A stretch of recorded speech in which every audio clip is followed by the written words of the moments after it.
Hi, friends. We are live today, and I just want to give a brief introduction. As you know, we go live every Monday with friends from around the world, women around the world, just to chat and to remind us that we are valuable right now in this moment, wherever we are. So often, we are women that stay home, or we go out into the workplace, or we're chatting with friends, and we kind of forget that, we are valuable and we have influence in those moments. And so I get to meet with amazing women from around the world every Monday, invite you into the conversation. And today we have Cassie Jenkins. Cassie is someone that I've known actually since, I want to say, middle school or high school. We have common friends, and I have loved kind of being able to hear about her life vicariously through a common friend that we have. Hi, Danielle. Say hi to Danielle. And when Cassie and I kind of met up again in social media, I thought I'd ask her if she'd want to come on and have a conversation. Cassie, how are you? I'm doing well. Thank you so much for having me on the show. I'm so thrilled to chat with you, and we got to chat a little bit before the show. So I'm going to read your bio a little bit, and then always want to ask, what are you grateful for today? And so I'll ask you that in a minute. But Cassie Jenkins is enthusiastic about mentoring and community building. She serves as a parent ambassador in her local school district. She's an adjunct professor of fashion. She works as a corporate retail professional. Cassie resides in San Francisco Bay Area, where she enjoys her roles as a wife to an artist and a mother to two young female world changers in the making. I love that's how you describe your daughters, world changers in the making. That's amazing. We'll talk about that. But what are you grateful for today, Cassie? I am definitely grateful for my family. We are sticking together during these Corona times, and I'm super grateful to have them when I wake up, when I go to bed. I love that. Describe to us why you call your girls world changers. I think that's so powerful, and I want to hear straight from you why you specifically use those words.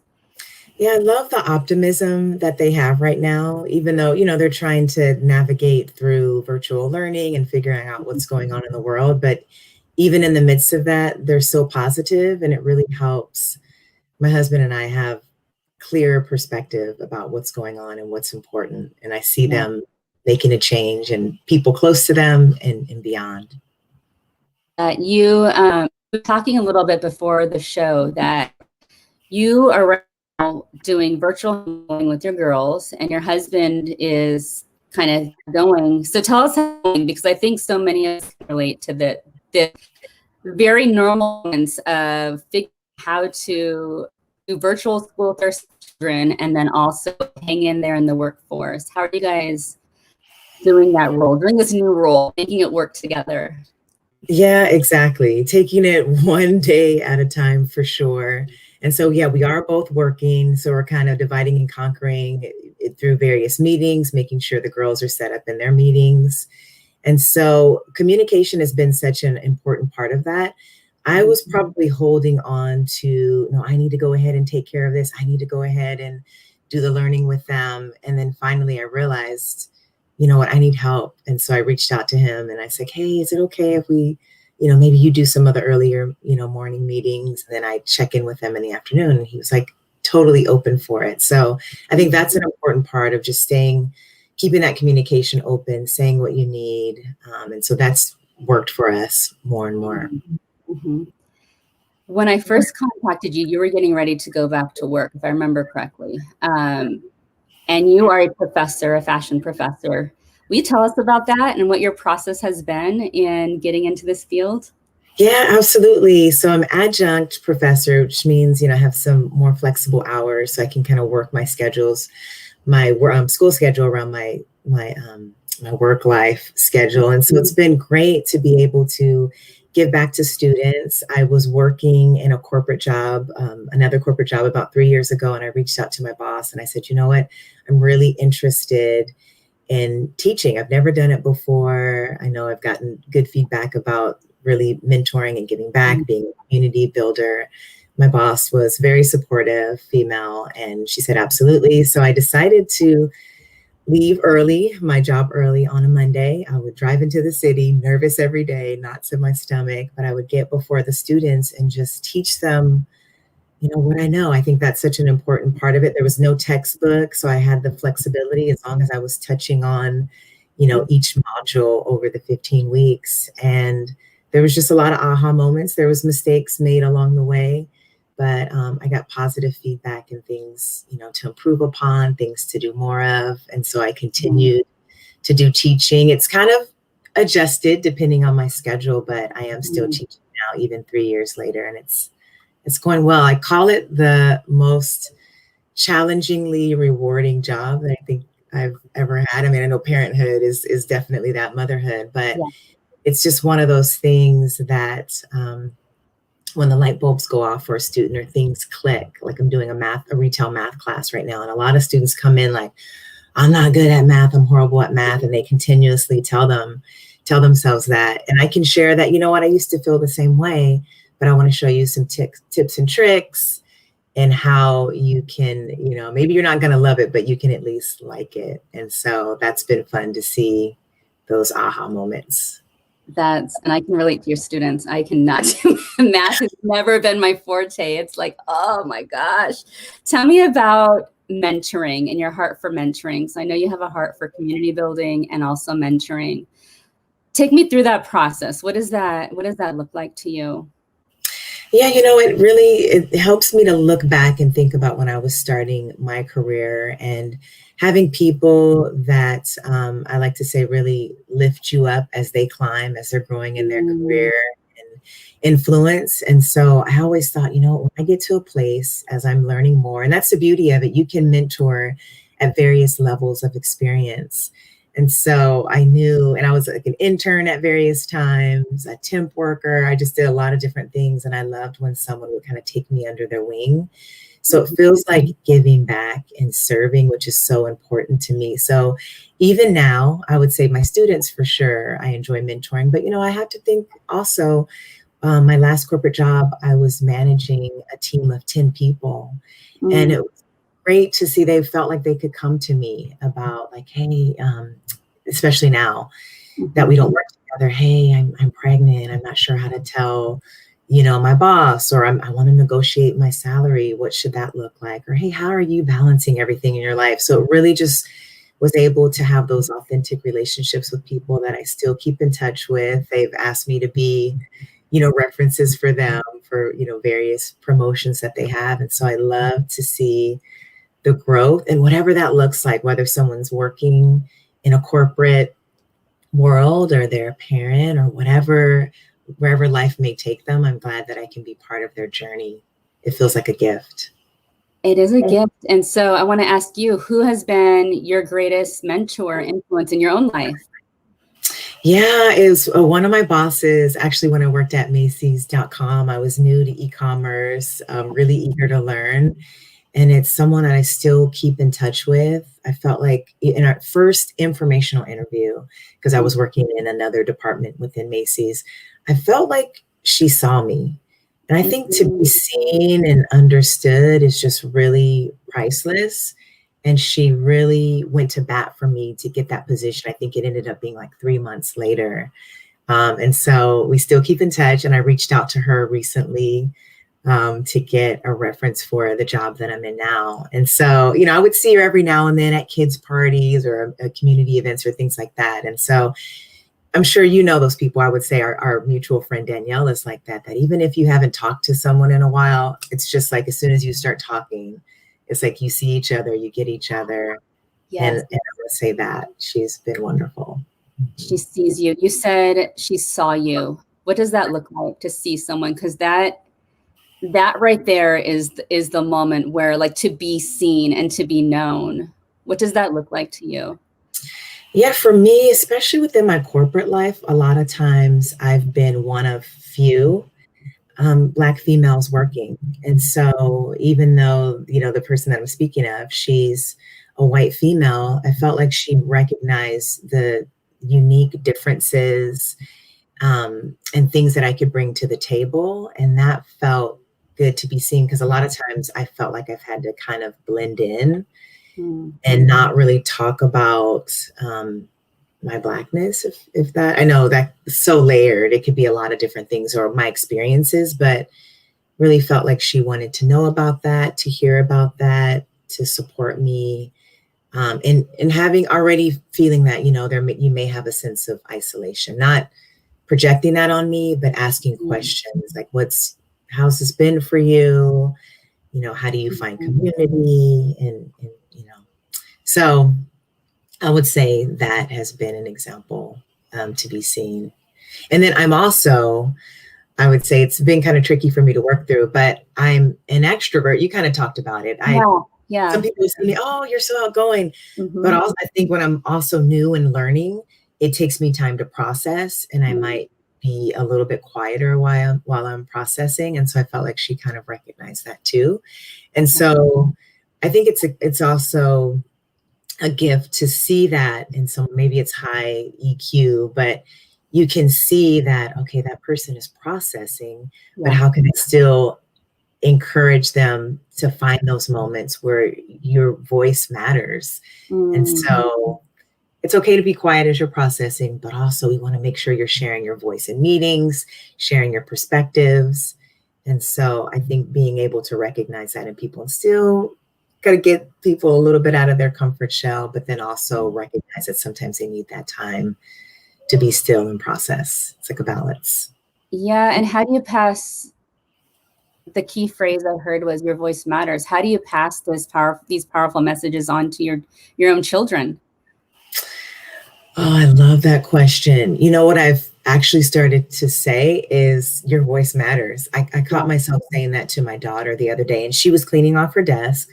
My second grader, she was cleaning off her desk, and she found a Post-it, and it said, "Hey, mommy, I spoke up." And I said, "I'm proud of you." So she would have her little sister be a runner during her meetings, especially during lockdown in the spring.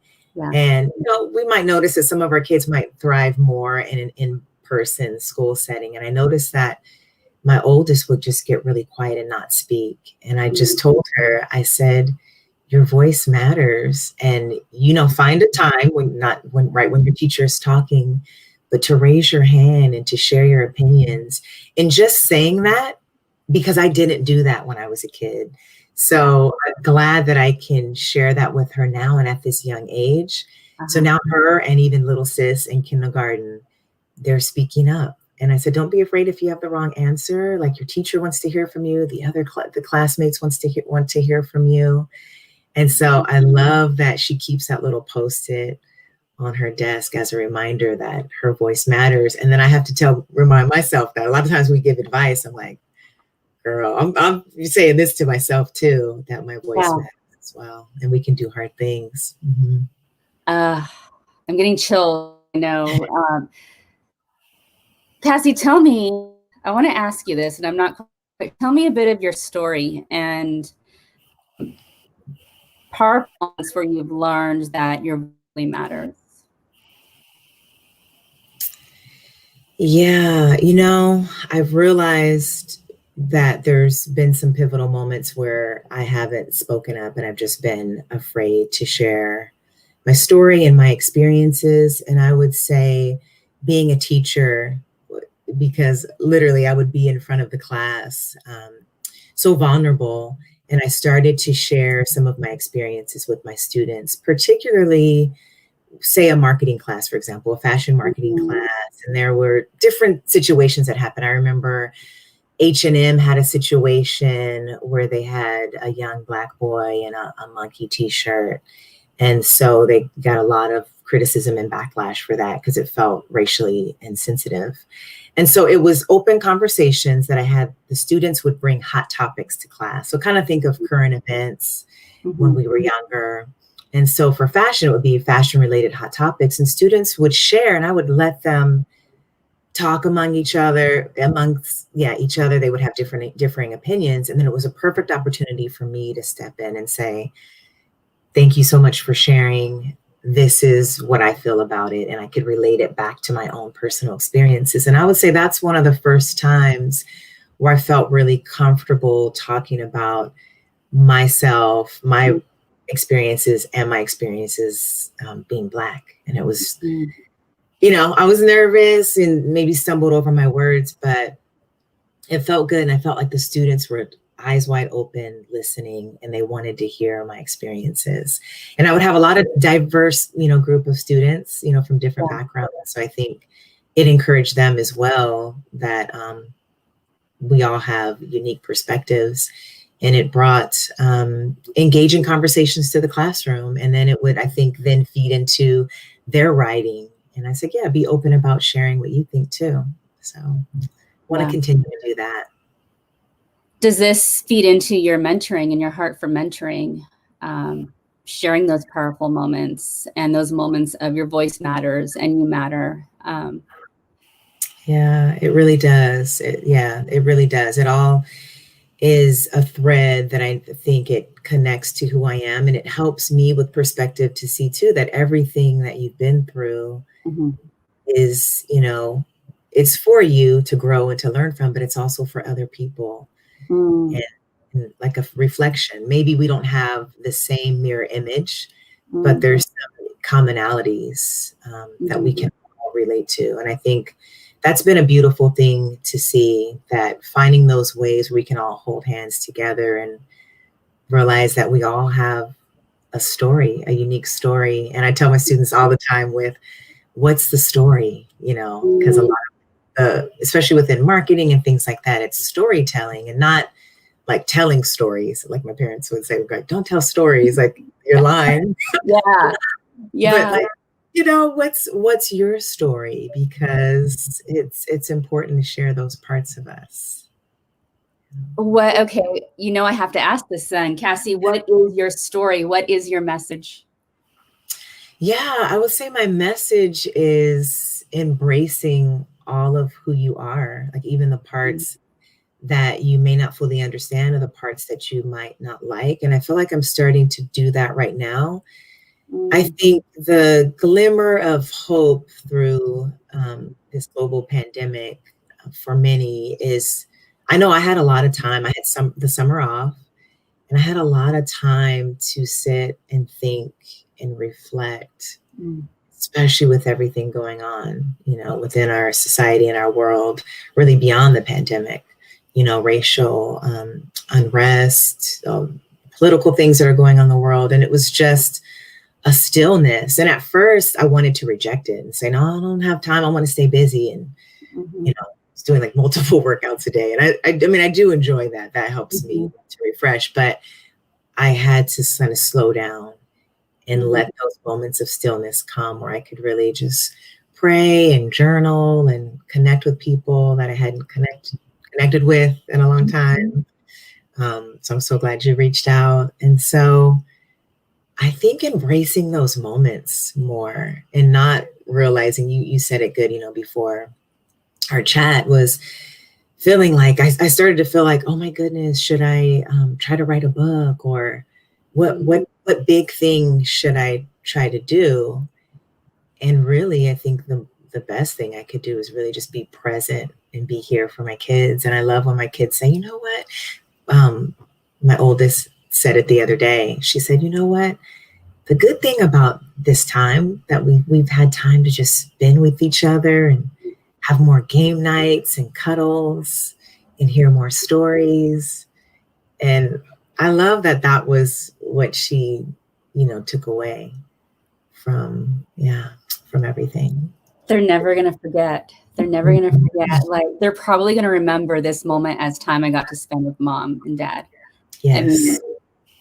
And does that bring perspective to you at all? Because I'm getting perspective just kind of talking to you about this. Yeah, it does. It shows me that, oh my goodness, that a lot of times there's a really good quote too. I have it somewhere on my Instagram, but it's not so much about the money that we spend, but it's the quality time is what really people will remember. And I think maybe the quote was related to kids, and like, oh, they're not always going to remember all the toys and all the things that you bought them, but they're going to remember the time and the way that you looked into their eyes when they're telling you a story that maybe you don't really fully understand all the details of what they're telling you, but you look at them and you say, okay, tell me more, baby. And they're like, oh my goodness, they feel that mom or dad or whoever's closest to them, you know what, they're present right now and they see me. So going back to that, they see me and they value me. And I think that speaks volumes. And a child will take that into adulthood. And I believe also pour that back into someone else, whether it's their own children or someone else in their life. And then it just becomes like this paying it forward domino effect that is just spreading goodness, it feels like. I love it. Okay, so I'm going to ask about your mom because I was watching your Instagram stories or something you had on Instagram, which, by the way, everyone needs to go on Cassie's Instagram. It is amazing, adorable. You tell these beautiful stories, but you had your mom on there. Tell me about your mom. What does your mom mean to you? Oh, man, I need to have some tissue close by. Oh, my mom is, she's been through so much. Her mom died when she was 2. And I would say I didn't always think about that because she had loving foster parents. And I'm like, oh, no. They were cool. Like, that's who we think of as our grandparents. They're no longer with us. But I realized, I think when I became a mom, especially when I had my second, and I said, oh, my mom was doing all of this and she didn't know her mom. And her mom, likely what the doctor said is she passed away from complications from having my mom. She was the youngest of 3. Okay. And so I think my mom kind of held on to that sometimes, like, you know, I'm glad I'm here, but oh, did my mom's heart issues exacerbate because she was told not to have another child? And so my mom raised us. My parents got divorced young. So I have my twin brother, and then we have a sister like 19 months younger than us. And so it was the 3 of us all together. And my mom was a single mom, you know, really for most of our growing up life. And I just saw her struggle and overcome. It was just like, you know, through struggle, through overcoming, being a Black female, and really never having any barriers in terms of like what we could do. She never said, oh, you can't do that. It was always like, when you do that, when you go to college, you know, I don't know how, but I know that you're going to do that and you can do anything.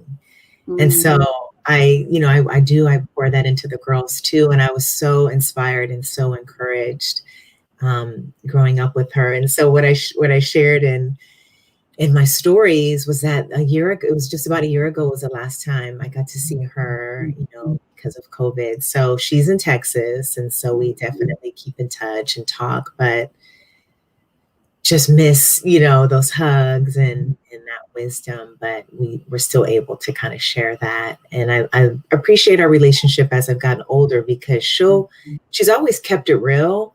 But there's these phases of, you know, relationships as parents get older that they'll just open up a little bit more, you know, the arsenal of things that they'll share. And so I definitely appreciate that. But yeah, love my mom so much and appreciate all the sacrifices that she made for us. And I didn't fully understand it until having kids. Yeah.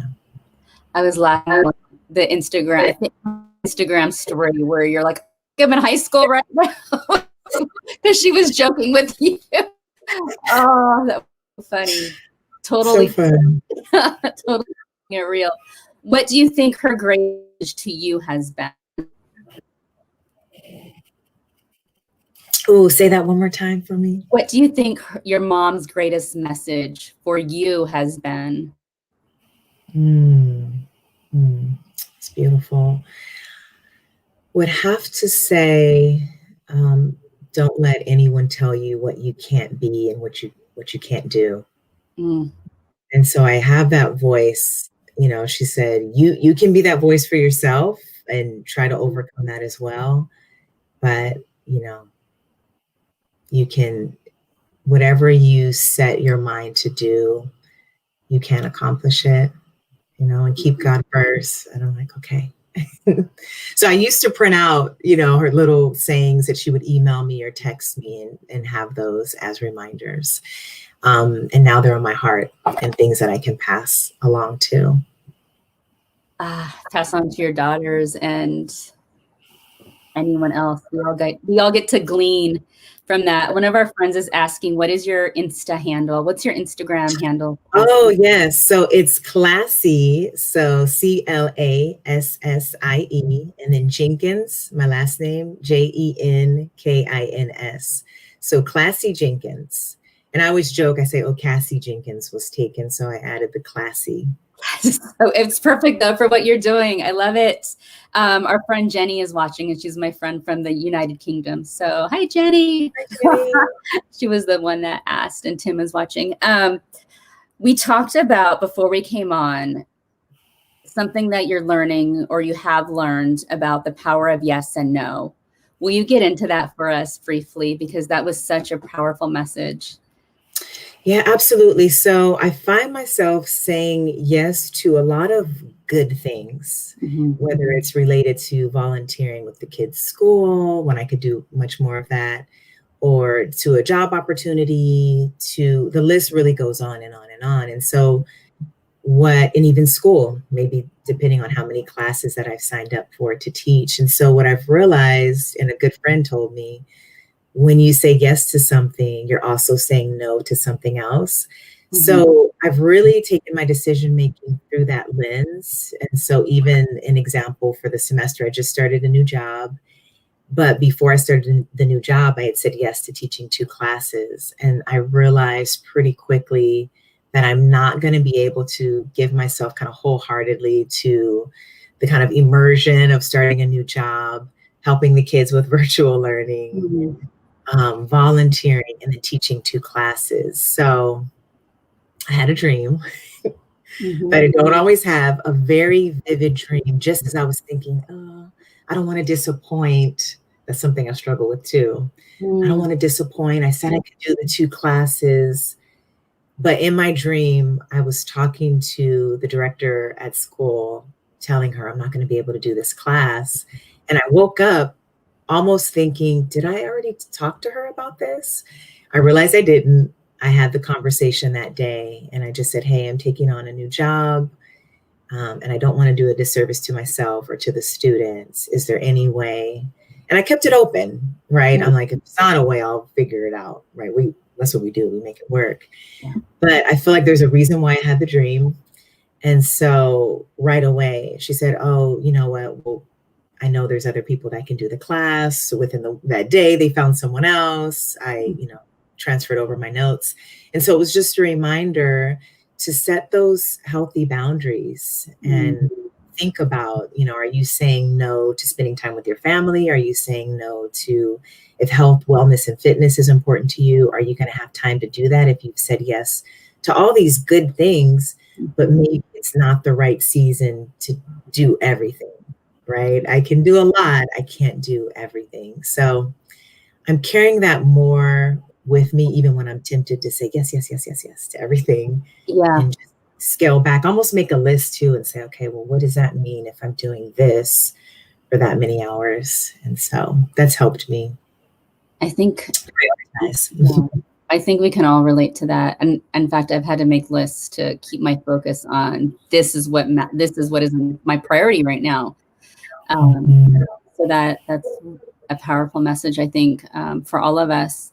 We have about a minute and a half left, and I like to end our conversation always allowing you to kind of tell us, what is your message for women right now? We're in really weird times, and we're all struggling, but we all have things happening too. So what is your woman for your woman? What is your message for women right now in this moment? I would say be present to whatever you feel called to right now. And so if you're a mother, is that really being focused and honing in on being available to your kids? If not that, is it a family member? Is it a friend that needs you during this time? Is it a family member that you need to connect more with? Is it a business idea that you have? Is it a volunteer opportunity? So whatever that looks like for you, even like you just said, is it a list that you need to make to really figure it out, but really being present and not feeling like you have to do everything. So I think that's important for us all to really think about. And I think that's where we're going to be used the most, is in those particular areas where we feel called to. Cassie, thank you so much. I loved sitting with you and just reconnecting. I want to give you a hug, give you a little virtual hug. I love this. Thank you so much for spending your time with us and giving us these little treasures and moments to kind of reflect on. Yeah, I really appreciate it. Such a pleasure. Thank you so much for having me. Thank you. Thank you, Jenny and Tim and everyone else watching. We'll be back next Monday with another friend to chat just casually about what we're working through and learning and going through. We'll see you again next Monday, and next Monday it'll be at 11. So thank you, Cassie. Talk to you all soon. Thank you.